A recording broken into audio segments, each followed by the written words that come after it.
A pleasant good morning to everybody that has joined in to the press conference for this morning. Thank you very much for your time. It's greatly appreciated as we celebrate the accomplishments of our national under 14 team. Before we get into the opening remarks of the persons we have here, let me give an introduction of who is here. But prior to that, a reminder to members of the media, please turn off your microphones. Please put it on mute so that when we have our respective persons speaking, we can be able to hear them clearly. We're joined by the president of the Jamaica Football Federation, Mr. Michael Ricketts. Welcome back to the island, sir. We also have our general secretary, Mr. Dennis Chung. We also have our technical director, Mr. Wendell Downswell, and also the head coach of our national under 14 team, Mr. Andrew Peart, who helped us win our first trophy since 2014. The last time that Jamaica picked up a trophy was the Caribbean Cup title in 2014. So, this is the first trophy that we have been picking up since then. So, well done to Coach Peart and the players and to the entire staff for this accomplishment.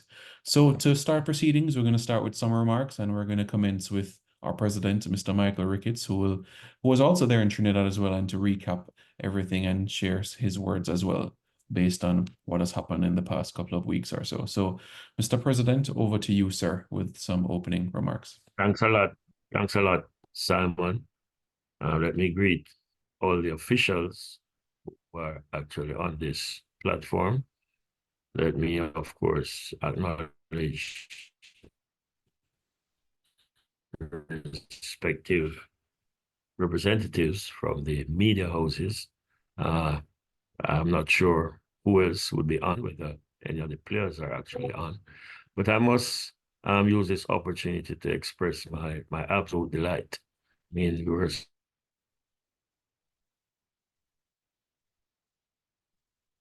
impressive in victory, impressive in doing so.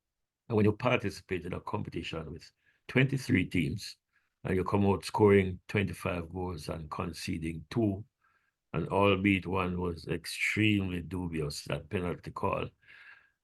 So we are indeed in a position to big up our coach and his staff, his assistant coach, of course, every member of the technical staff that would have helped us to have convincingly won the CFU Under 14 Challenge Series. This now is something that will put us in a situation, having now been made aware that the World Cup, the Under 17 World Cup, will be every year. We will now have to put in place a contingency plan to ensure that all of our teams from 14 up to 17 are of course in training, so that we can all make that transition from 14 to 15, 15 to 16, 16 to 17. That certainly will present a huge challenge. But just like how we were able to be successful in our sojourn just completed, we were assisted tremendously by a program that was funded by FIFA, the TDS program. And some months ago, we actually applied for some support under the TDS program. And we were fortunate. We were one of 25 countries that FIFA would have heeded the call. And we were given tremendous support as we put together a under 14 training squad, which would have spent a lot of time at the Captain Bird Center of Excellence, working with Coach Peart and his support staff. And like they say, the rest is history now. What we really need is for private sector, government, and of course our parent organizations to come on board, because we want to certainly qualify for the Under 17 World Cup next year. And we want to run up a sequence of qualification, but we must have an organized plan in place to ensure that the U14s make the transition, likewise 15, likewise 16, so that every year we can participate in this global tournament. Again, I must reiterate that the support from FIFA would have really prepared us for this tournament. And I tell you, I was so impressed with how the youngsters played, how they conducted themselves. And kudos to, again, Coach Peart and his support staff. We want to ensure that this process continues. I must also, it will be extremely remiss of me not to mention the work of our General Secretary and, of course, the chairman of our technical committee, who would have put hearts and hands together to ensure that we would have gotten things right. Coach Peart did an excellent job. And when I watched him in the last two games, the semifinals that we won 3-1 after conceding a penalty, I mean, he was calm, he was calculated, he did what he knew was right. And of course, the youngsters seemed coachable because the moment they came back onto the field, you could see the intent of wanting to score goals, wanting to move the ball around, and wanting to be very positive in their play. Same thing with in the finals. We conceded a goal. Number of persons. In fact, it was unfortunate, some of the comments that were made on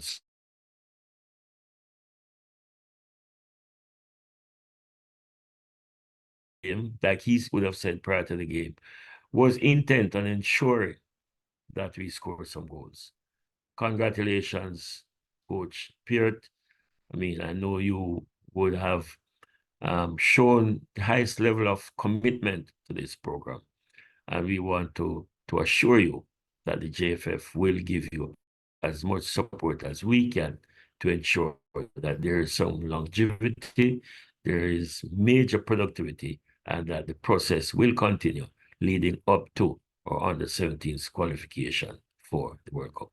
Thanks again, and may God bless you all, media house representatives, those from the JFF, and of course, the coaching staff of our U14 program. Thank you. Thank you very much, Mr. Ricketts. Greatly appreciated. There are now, Mr. Chung, opening remarks from yourself, as we also welcome the general manager of teams, Mr. Roy Simpson, has just joined us as well. Thank you, Simon. Good morning, everyone. We were planning to have this yesterday, but of course our president was away, so he just came back and we could not have it without our president. And I say that because, you know, one thing I've always said, and this under 14 challenge has shown it, the work that this administration has been putting in and the results of this administration has been the most successful, bar none. You're talking about 2 Women World Cup, you're talking about 3rd in the Nations League, you're talking about first time qualifying for Copa, right? 3rd in the under 15. We've done so with that youth. I mean, Simon is the statistics man, but we would have done a lot, and commendations to the president for his selection, because we don't understand that all of these things that are happening are strategic selections that were done by the president. Let me say, first to start, I want to also add my commendations to the team. We met them yesterday, and the boys are not only good footballers, but when it comes to their discipline and the way they carry themselves, they're really truly representatives of the country. I want to thank the management, Roy, as general teams manager, the other managers, and also the coaching staff. I told Andrew that I don't have anything to curse him about for the next week, and that was like yesterday. Andrew said I have 6 more days, right? But no, I wanna seriously, you know, commend Andrew for the work with this team. One of the best coaches we have in the country right now. And also not just with this team, but the preparation before he has been doing with the youth team. As the president said, the TDS program, which Wendell TD will speak about, has shown significant benefit, and this is a strategic decision made by the president also to ensure that we have this implemented. In fact, someone pointed out to me that the two teams that run Tier 1 and Tier 2 in the CFU competition are actually on the TDS program, which shows the benefit of the program. And also the other work that's being done by Andrew in terms of the coaching school would, I think, significantly have impacted and helped. And the work, the sponsorship that was secured recently with Real Nephew in terms of training 500 coaches at the primary school level, that's going to have a serious impact.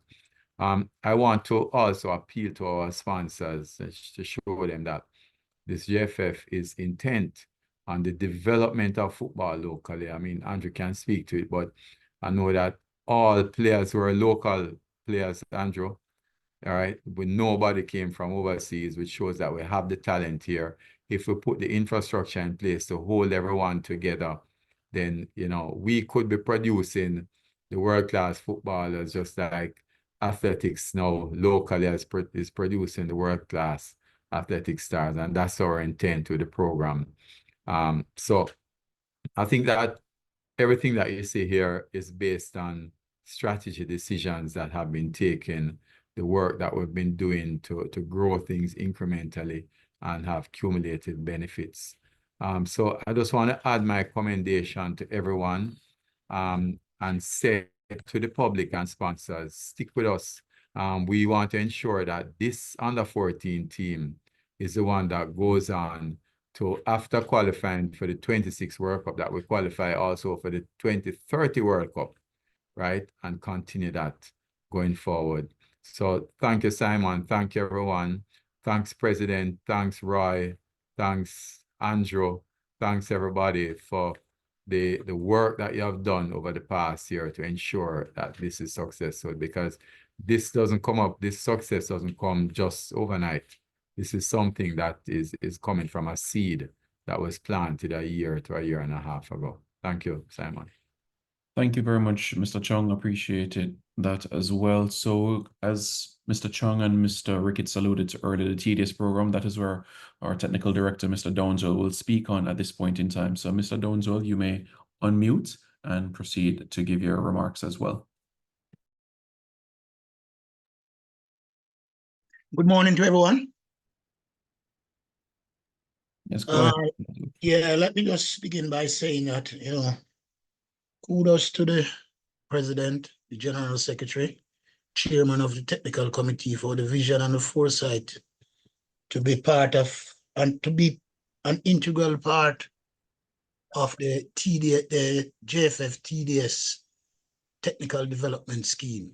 And of course, the major objective of this program is to ensure for the next 2 years that we have the best level of preparation going into the under-17, and that is for both genders, male and female.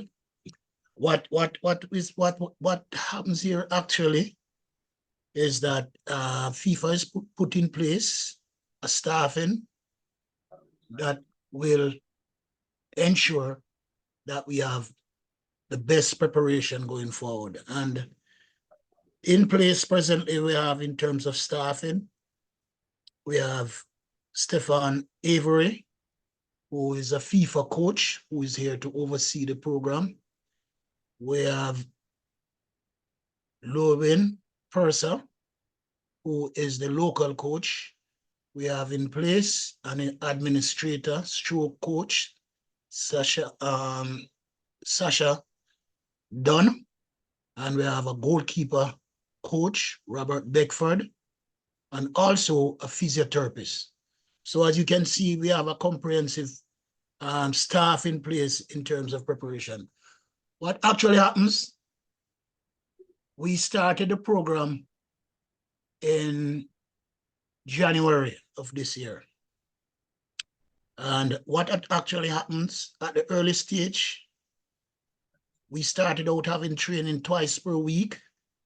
And as time progressed, we intensify the training program to 4 times per week. Hence, we have the rural-based players.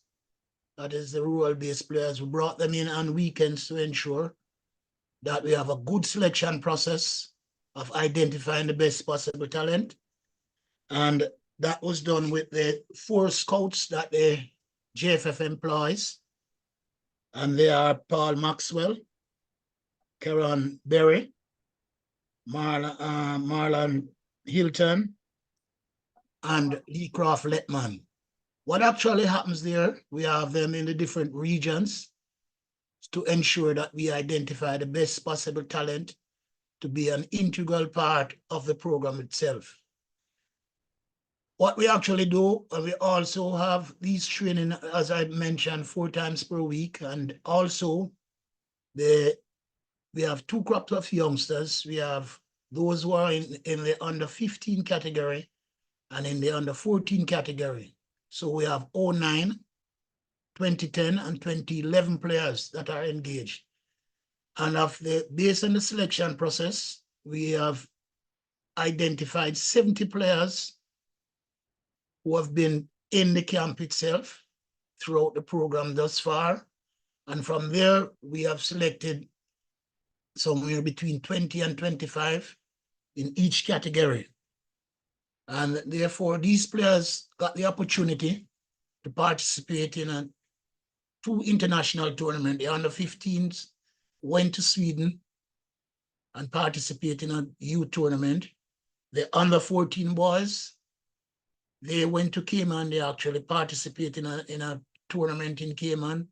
So therefore, you can see the level of exposure and experience that they have gotten, and what you see transpired in the challenge series, the under 14 challenge series, is a fitting testimony to the level of preparation that they have gotten.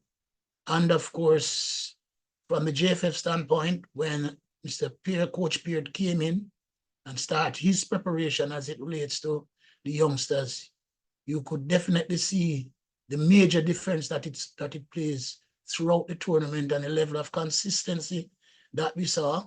And by virtue of that, we were able to emerge as champion for the CFU under 14 challenge series, which is a major accomplishment. And this has set a platform, and it's just for us now to build on this.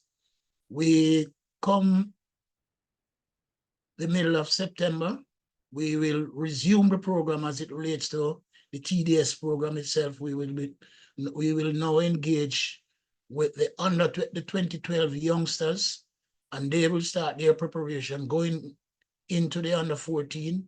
Hence, those who are part of the under 14 will be preparing for the under 15 CONCACAF youth tournament sometime next year in August.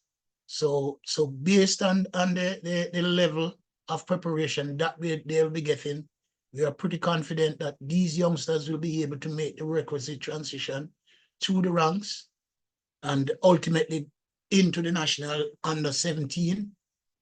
And on a long-term basis, we'll have a greater percentage of quality players transitioning into the under 20 and ultimately into our senior unit. So based on the TDS program, I think is a step in the right direction. It's a marvelous opportunity that we have in terms of preparation. And therefore, we are really looking forward to good things as it relates to the program itself. Thank you very much, Mr. Downswell. Appreciate that. Yes, quite a tournament indeed. 25 goals, 2 goals against, and 6 matches in the space of 7 or 8 days. The man to speak all about this, we're going to have Andrew Peart join us now to discuss this and recap the experience in Tobago. So Andrew, you may proceed and tell us about the experience, the preparation, and the whole journey for you and the staff and the players. Good morning, everyone. Let me recognize the president, Mr. Ricketts, General Secretary, Mr. Downswell, Technical Director, and Mr. Simpson, General Teams Manager, and members of the media who are here. For us, the the preparation started with the idea in terms of what makes us Jamaicans, what is when we look at, okay, a Jamaican team that we envision, how do we see a Jamaican team playing? And that idea was the platform for everything. We decided that we wanted to be a little bit more penetrative. We wanted to be a little bit more patient with the ball if we can't find the right opportunities. And then the other parts, the defensive part, we can work on that as a collective. But for us, the main thing was the work we're going to do with the ball. Let's have a clear idea as to how we want to play. And then we will make mistakes, but that's the job now of the coaches to encourage the intention rather than blame the execution. So sometimes the passes will be misplaced. You might not control it or whatever, but we prioritize looking at intentions rather than execution, because we know over time, trying, you will get it better. And recognizing what mistakes you made, then you'll get it better. So for us, that was the main thing in terms of the idea and establishing a game model for these youngsters that want to be a little bit more penetrative, we want to be a little bit more aggressive, physically and also mentally.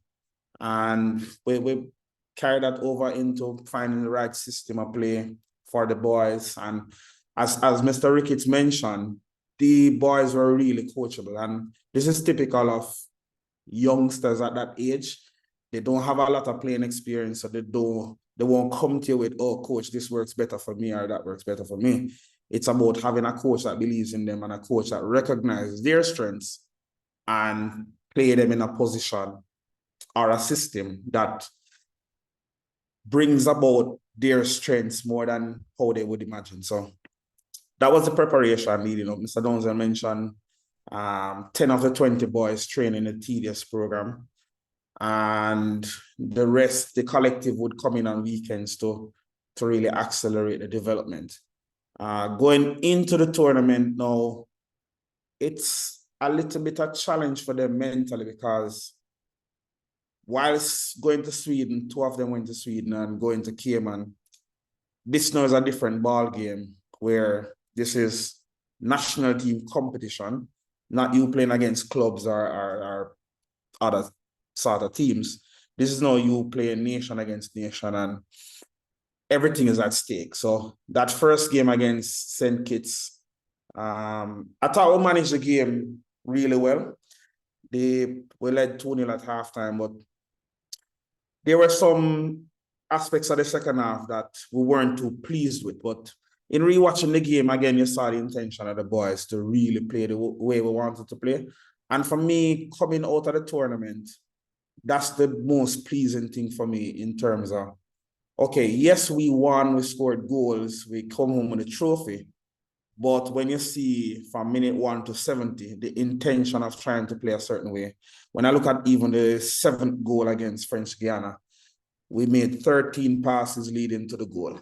So we exercise a whole heap of patience, trying to break the lines, players arriving into the box, because the more players you have arriving into the box, then the more chances you have of scoring. And also the team keeping a short shape in terms of from back to front.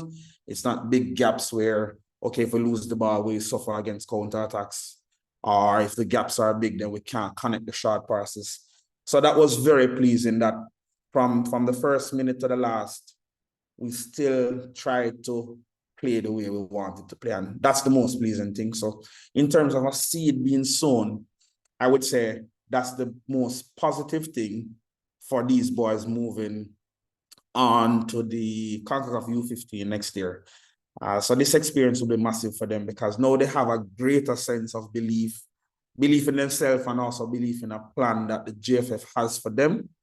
And with more training and more support, as mentioned by everyone who spoke before me, then we will get better. Because when I look at last year's U15 team, they didn't participate in the CFU tournament the year prior.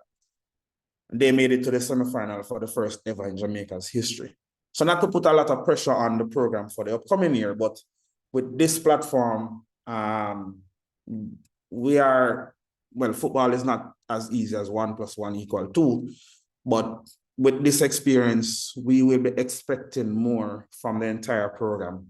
And I believe they have what it takes to really compete with the North Central American and even the Caribbean teams who will play. So it's very important that we recognize that, okay, I always say this, it's like learning a new language. At start, you're not going to be as confident expressing maybe even in public, speaking a language, but with practice over time, then you'll become more confident in your abilities. And for the players, this is just the first stage of learning that new language. So come next year, we expect much more fluency. And in terms of the game, now we talk about fluency in terms of how we want to play. And I believe that they have what it takes to match the performances of last year's U15 team, or even do better. So it's a long-term strategic plan, which I must laud the JFF for, because this is what we need for our youth teams to really thrive to that level, especially the U17 World Cup now being expanded in terms of the number of teams participating and also being an annual event.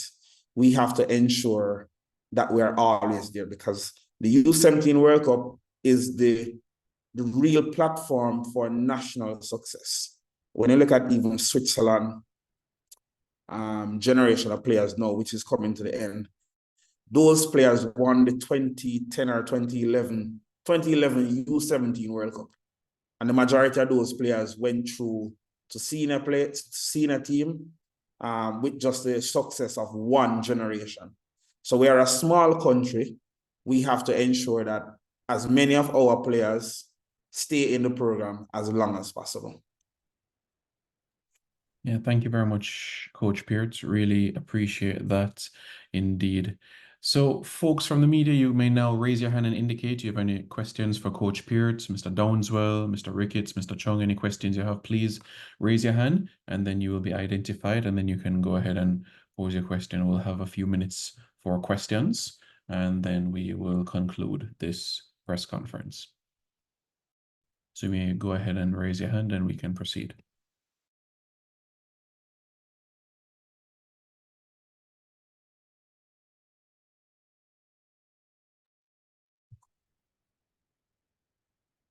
All right, Mr. Blake, you may proceed. Good morning to the members of the panel, morning to the President, GenSec, and all protocols observed. I have 2 questions. First one is in 2 parts.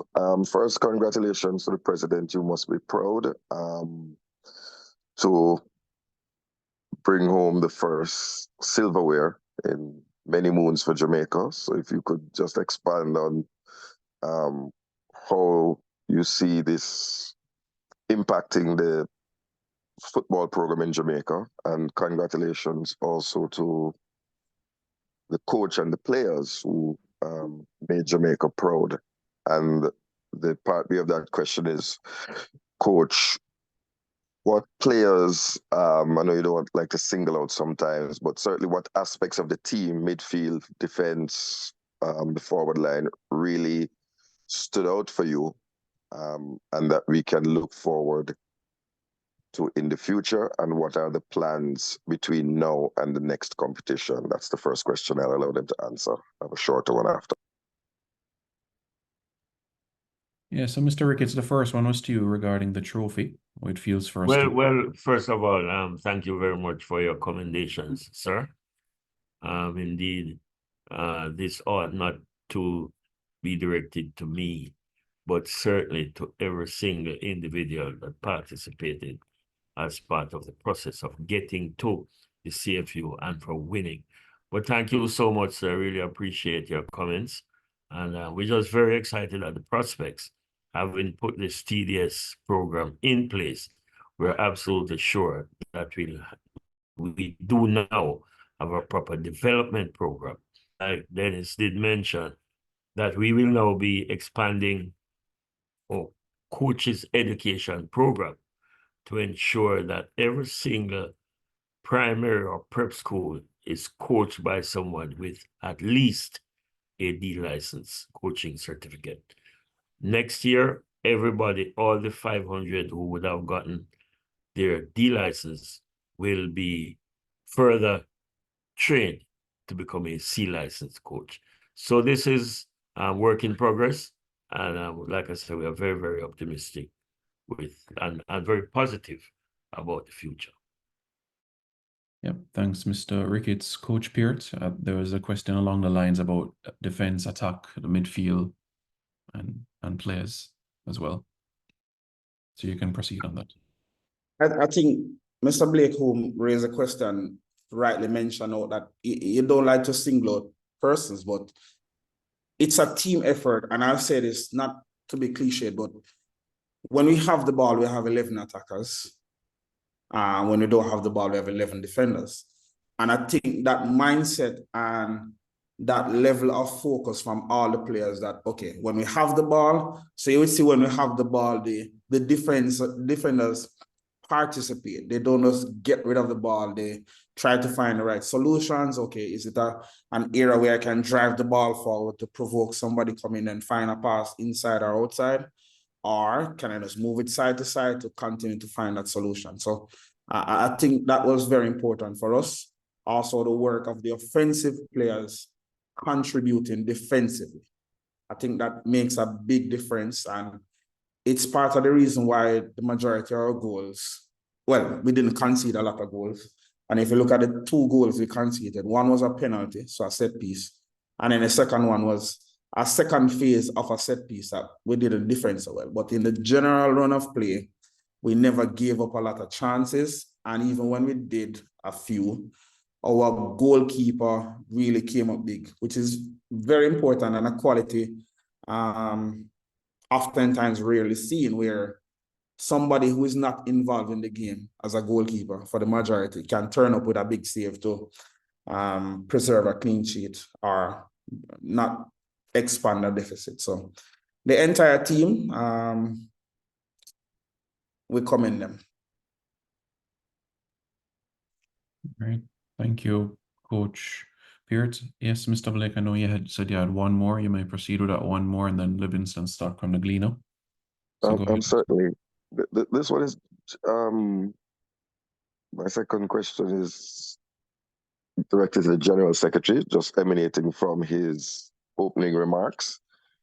Jensek, you mentioned that the team is comprised wholly of domestic-based Jamaican-born players. And I just want a clarification, because I wouldn't want anybody to misconstrue what you're saying, that you mentioned that this is the policy that we are honing and developing our talents here. And that would be the focus. Does this clarify that you're not indicating that there's the exclusion of our players from the diaspora? Because I wouldn't want anybody to misconstrue, certainly at this proud moment, that the program is all inclusive. No, thanks for that. Thanks for that clarification. No, we're not excluding anyone. Anyone who is capable of playing for Jamaica certainly will play. I mean, but we want to ensure that we have the ability to develop talent locally. One of the reasons for this also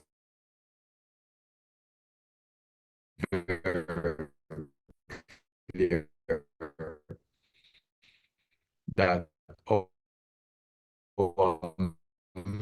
mission in football is not just on the field we provide for people. So we're happy for this, to know that, you know, we have a choice. We can get people from overseas, we can get people locally, and we see the talent that is here locally. So thank you for that. We're definitely not excluding anyone from any part of this world, or if it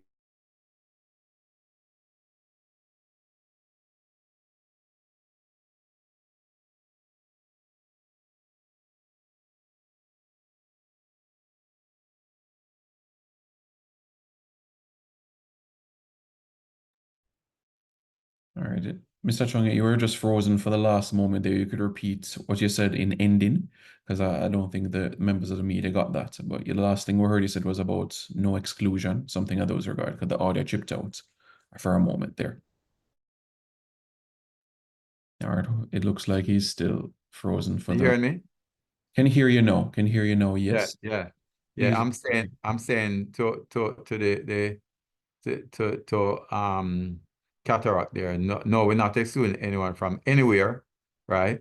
And thank you for that question and that clarification. And we'll include anyone within this world or anyone outside of this world who qualifies. As long as they qualify as a Jamaican player, they will be in the squad. Thank you, Mr. Chung. Livingston Scott from the Gleaner, you can proceed. Yes, afternoon, everyone. Congratulations again, coach. But coach, for you, over the years we have seen good teams that have come together, good Jamaican youth teams, but they have fallen apart along the wayside over the years. Any plans, any program in place to keep this core together? I know you might not be able to keep all of the players together, but any plans to keep this core together and help them to matriculate to the next stage? Well, yes, it was mentioned at the top of this meeting or conference that there's a TDS program which the boys still qualify for, and also in conjunction with the TDS program, there will be weekend camps outside of the TDS program to continue the development of the national players. So that's the plan, because we focus now on the U15 tournament next year, but also these boys, we are looking at them in 2027 for the U17 World Cup. So it's a 3-year process with just different checkpoints yearly. That's what we're focusing on.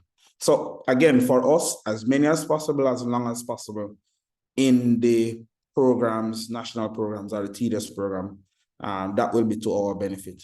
Part of our job as well as technical members of the GFF is about constantly evaluating and constantly supporting the players whilst they go into their environment, so that the development actually continues.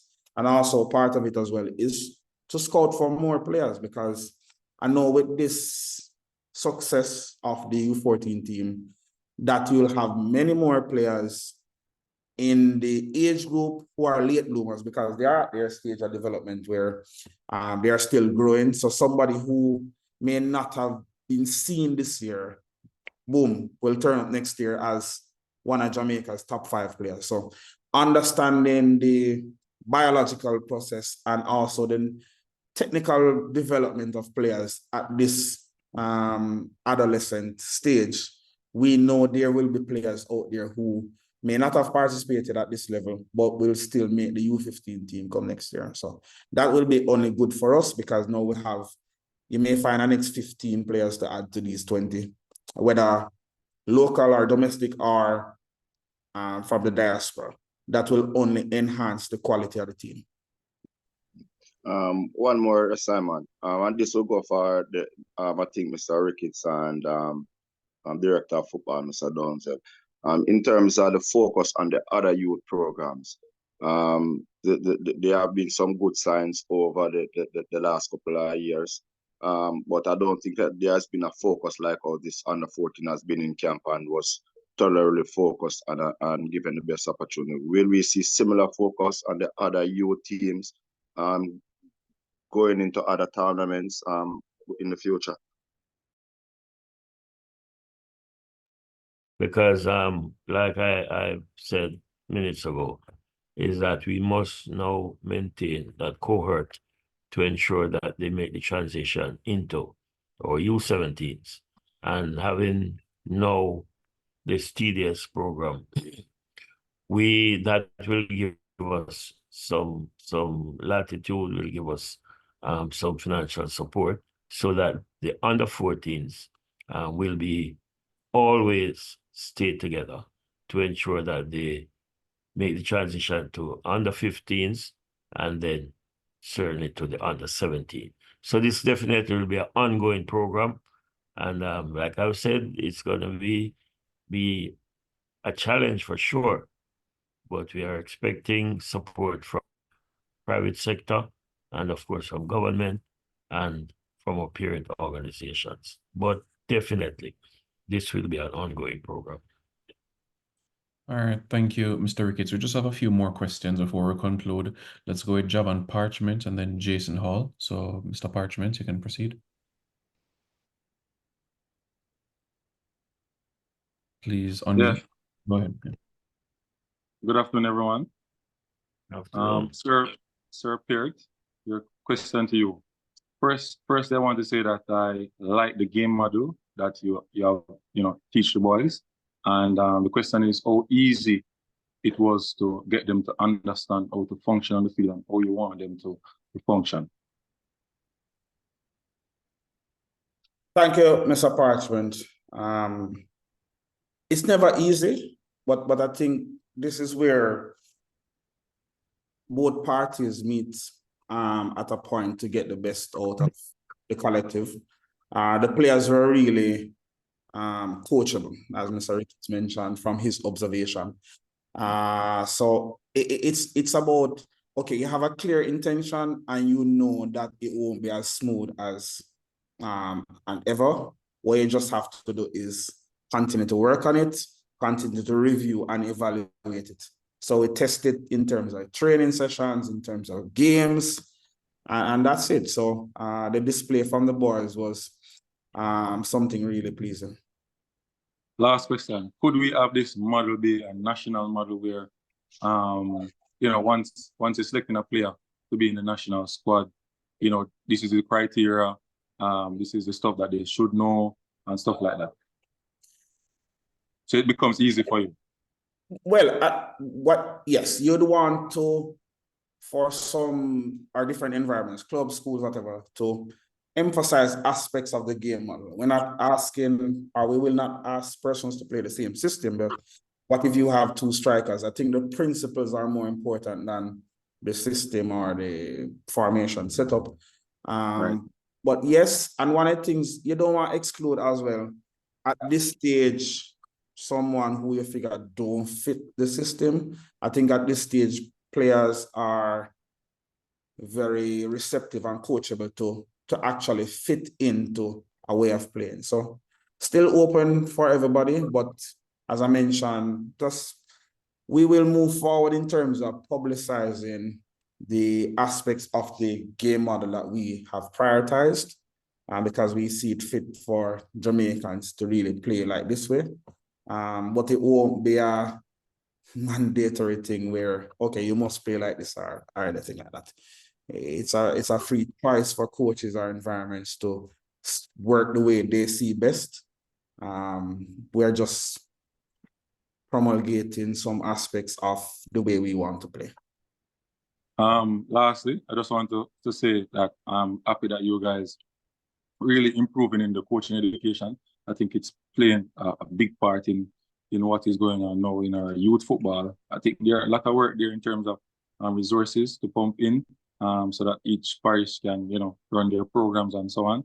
But I think the coach is getting better, even myself, testimony. Well, yeah, it's a good look.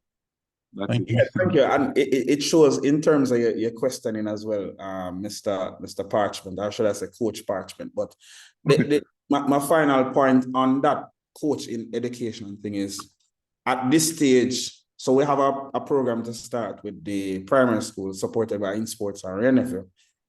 And our thing is, we don't know who is the next world-class player in a primary school somewhere out there, or prep school. So it's very important that coaches have that ability to improve and develop the players at that level.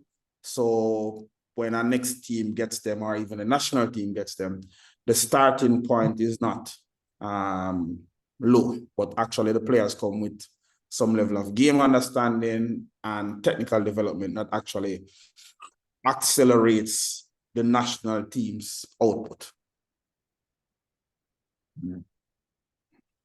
All right, thank you very much, Mr. Parchment. We're going to end with two more, Jason Hall and Taj Bailey. So Jason Hall, you can go ahead. Thank you, Simon. Jason Hall, Jason Guna TV here. I have two questions, one for Coach Peart and one for Technical Director Downswell. So I'll start with Coach Peart since he's on a roll right now. Coach Peart, first of all, congratulations on the victory. I was very pleased. You know, I analyzed football quite a bit, and I was very pleased with the style that I saw you trying to implement. So just kudos to you for that. But I did have a question just regarding like the time you worked with them prior to the tournament. I heard you mention that 10 of the 20 players went to Cayman. How long were you working with this team prior to like the tournament itself? Prior to the tournament, the TDS program is there that they meet 4 days per week. I would meet with some of these boys since maybe April, May. So again, kudos to the work being done through the TDS program. I just think so at least 10 of them went to Cayman. I mentioned 10 are part of the TDS program. I think maybe some outside of that 10 from the other 10 went to Cayman. I'm not sure, but I know 2 went with me to Sweden to participate at the U15 level. So the idea here now is once you have a clear idea or a clear way of playing, and once you have consistency in terms of engagement, so training, practice games, tournaments, then you'll have the results that you have now, and you will look forward to better displays when you move up higher levels. All right, thank you, Coach. I know Technical Director Downswell, I had a question for you as well. I just was wondering, I heard you mention that the TDS program will be in effect basically for the next 2 years. Did I get that correctly? Or Simon, you can answer if Yes. Yep, you're perfect for the next 2 years. Okay, and so my question in regards to that is, you know, how well do you think you'll be able to implement what they're doing once that program is finished? Because I'm sure the goal of this would be to put something in place to continue the work. So you know, how confident are you that you'll be able to implement this moving forward? I'm very optimistic because the fundings and other things as it relates to the TDS program from FIFA, we will have the second drawdown as it relates to it. We haven't gotten all the funding so far for 2023, so which means that we have surplus in terms of funding. So therefore, we are very optimistic, very upbeat, and really looking forward to the program. Our intention is to intensify the program itself by virtue of mainly getting the rural-based players in on a more regular basis. Because as you know, the corporate era players are at a disadvantage as it relates to the training because they are able to train at least 4 times per week when compared to the rural-based players. So this is something that we will be trying to intensify to ensure that we have a somewhat fairly level ground for all the players to participate. And of course, that will go across the board for also the other gender in terms of the female. All right, thank you very much, Jason. Thank you, Mr. Downswell. And finally, Taj Bailey, you may proceed. Go ahead. Good. This is Robert Bailey, though. I think I need to change my name on the phone, but I have a question, Simon. Robert Bailey from the Jamaica Observer. A question for Mr. Peart. Mr. Peart, you know, for whom a lot of persons might not know, can you tell me about the quality of football that was on display in terms of the teams and, you know, the facility that the venues that we play on in Trinidad compared to what we have here in Jamaica? Without starting with a comparison, I'll say the facilities, they were really good. All the games were played at stadiums that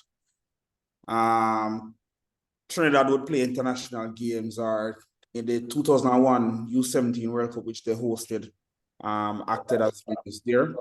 So they were quality matches. Yeah, you see, Trinidad is in a different position than Jamaica. Trinidad have parks, community centers, which were training facilities that they can leave lights on from 6 p.m. to 10 p.m. every day, or they have certain surfaces that they can play on. But for us, we have to look at the things we can control at start. Yes, we may not have a luxury of 100 training pitches that teams can train on. But at start, while we plan to develop those, at start, we can focus on the things we have real control over. So like coaching education, the message we send to players. And then we just try to find good surfaces within the parishes or communities or nationally where we can train. So it's kind of not the best to compare both countries as is. I think what's important is focusing on the human capital that we have. So we have a lot of talented players. We have a lot of talented coaches as well. And I must commend the coaches who are working at the grassroots level, who are working at the elite youth level, because this success should be shared by them as well in terms of the level of the players that they continue to produce and put forward for national teams to use. All right, thank you very much, Coach Peart. Thank you very much, Mr. Downswell, Mr. Chung, Mr. Ricketts. Everybody. Answer the second part, Simon. I'm talking about the quality of football that was on display there. I want you to speak to me about the quality of the competition. Okay, in terms of the opposition you will talk about now. Yeah. Yeah, quality teams. One of the things you must remember is that when we played the CFU U15, because it should have been played in 2020, but because of the pandemic, they moved it from a U14 competition in 2020 to a U15 in 2021. Two of the teams we played in this tournament, well, we drew a game with St. Kitts in 2021, and we lost a game 1-0 to Puerto Rico in the same tournament. But the quality of the opposition or the teams we played against were really at a good level for U15.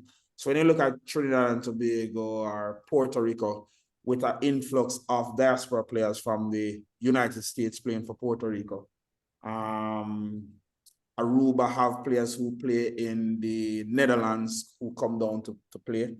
I think the quality was really good. St. Kitts also has good players. I thought the St. Kitts goalkeeper and number 10 midfielder were really of high quality. So I don't think we should use the scorelines to undervalue the quality of the opponent. I think what we should do is praise the efforts of our team